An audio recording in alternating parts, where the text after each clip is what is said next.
Hello friends, welcome to my YouTube channel. Friends, जैसा कि आप लोगों को पता है कि हमारे प्रिय मामा जी ने बहुत सारी घोषणाएं करी है, तो उसमें से एक अतिथि शिक्षकों के लिए जो है इम्पोर्टेंट घोषणा करी थी। उसमें ये कहा गया है कि अब जो है अतिथि शिक्षकों को डबल मानदेय और साथ ही साथ जो है जो वैकेंसी होगी उसमें 50% रिजर्वेशन दिया जाएगा। तो अब जो है रिजर्वेशन का क्राइटेरिया क्या हो गया है और कितना परसेंट रिजर्वेशन है, इन सारी ही बातों को हम वीडियो के माध्यम से समझेंगे। और आगामी जो वर्ग 2 की परीक्षा है, क्या ये उसमें लागू होगा या नहीं, उस पर भी हम चर्चा करेंगे। उससे पहले अभी तक आप लोगों ने हमारे चैनल को सब्सक्राइब नहीं किया है तो सब्सक्राइब करना ना भूलें। साथ ही टेलीग्राम चैनल का लिंक डिस्क्रिप्शन में है, उससे जुड़ना ना भूलें। तो देखिए यहाँ पर जो है पूरा अगर हम एवरेज देखें तो सुप्रीम कोर्ट ने ये कहा है कि 50% से ऊपर रिजर्वेशन नहीं होना चाहिए। तो मध्य प्रदेश में एक्चुअली में हो क्या रहा है और कितना परसेंट रिजर्वेशन मिल चुका है, सारी ही बातों को हम थोड़ा देख लेते हैं। उससे पहले अगर ये जो नियम है, अगर वर्ग 2 की वैकेंसी से पहले आ जाता है, मतलब सपोज करिए जैसे 10 तारीख को नोटिफिकेशन आया और 9 तारीख को ये जो है नियम बन गया है, तो ये जो अपना वर्ग 2 वाला पेपर है इसमें ये रिजर्वेशन लगेगा, अदरवाइज़ नहीं लगेगा। तो वर्ग 2 के नोटिफिकेशन से पहले इसका नियम बनना ज़रूरी है, अदरवाइज़ ये नहीं होगा। घोषणा करने से अतिथियों को 50% रिजर्वेशन मिल जाए ऐसा पॉसिबल नहीं है।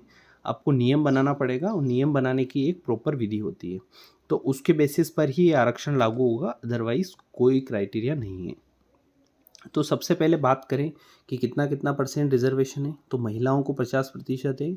अब जो है अतिथियों को 50% हो गया है, संविदा को 25% है, ईडब्ल्यूएस को 10% है। बहुत सारे इन दोनों में कंफ्यूज होंगे, इसको भी हम थोड़ा सा डिटेल में बात करेंगे।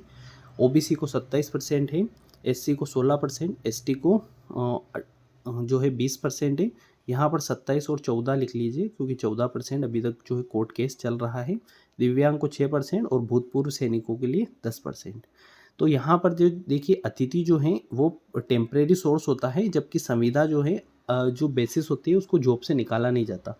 मतलब अतिथि के लिए 6 दिवसीय कार्य होता है और यहाँ पर ये जो ये संविदा कर्मी होते हैं ये कब रिटायरमेंट लेते हैं, जब इनकी जगह परमानेंट व्यक्ति आ जाता है तब जाकर इनको हटाया जा सकता है या नहीं भी हटाया जा सकता है। ये दोनों अलग अलग चीज़ें होती हैं। तो ये पूरा देखिए आप रिजर्वेशन का प्रावधान है। अब इसको थोड़ा एग्जाम्पल के रूप में हम समझेंगे। जैसे मान लीजिए 1000 वैकेंसी आती है, तो सबसे पहले जो है 500 वैकेंसी जो है किसके लिए रिजर्व हो जाएगी, 50 अपने अतिथि शिक्षकों के लिए। फिर 10% जो है भूतपूर्व सैनिकों के लिए और 6% जो है दिव्यांग के लिए। मतलब 500, 100 और यहाँ पर 60 ऐसी वैकेंसियाँ होंगी जहाँ पर जो है इन तीनों ही क्षेत्र में मिलेगी। अब शेष बची कितनी, 340% वैकेंसी। अब 340 वैकेंसियाँ बची, उसमें 50% महिलाओं को मिलेगा, यानी कि 170 पद उनको मिल जाएंगे। बची हुई 170 पर पुरुष और महिलाएं दोनों आएगी, जिसमें 10% ईडब्ल्यूएस यानी 17 ईडब्ल्यूएस को, अनुसूचित जाति यानी कि 20% इनको मिलेगा, यानी कि 34 पोस्ट। ये सिर्फ पुरुषों की बात करें, इसको एक एग्जाम्पल लीजिए कि सिर्फ पुरुष के लिए कितनी वैकेंसी आएगी। अनुसूचित जाति के लिए 16% है 28 वैकेंसी, और ओबीसी के लिए अगर 27% रिजर्वेशन रहा तो 45, और बची हुई 27% यानी कि 45 पोस्टें जो हैं किसके चली जाएगी, जनरल में। मतलब यहाँ पर आप हालत देखिए कि अगर आप जो हैं किसी जनरल कैटेगरी में पुरुष हैं तो आपको 1000 वैकेंसी में मात्र 45 वैकेंसी पर ही बैठने का चांस मिलेगा। आप महिला हैं तो 170 पद रहेंगे आपके पास, उसमें आप फाइट कर सकते हैं। तो ये पूरा बाउंडेशन इन्होंने कर दिया है। बहुत बहुत ज़्यादा टफ हो जाएगा कंपटीशन, तो इस हिसाब से ही आप अपनी तैयारी रखिए। ये लागू होता है तो बहुत दिक्कतें होगी। अभी इसका विरोध चल रहा है, अभी हुआ नहीं है लागू, तो इतना विरोध भी मतलब करना वो सही नहीं है।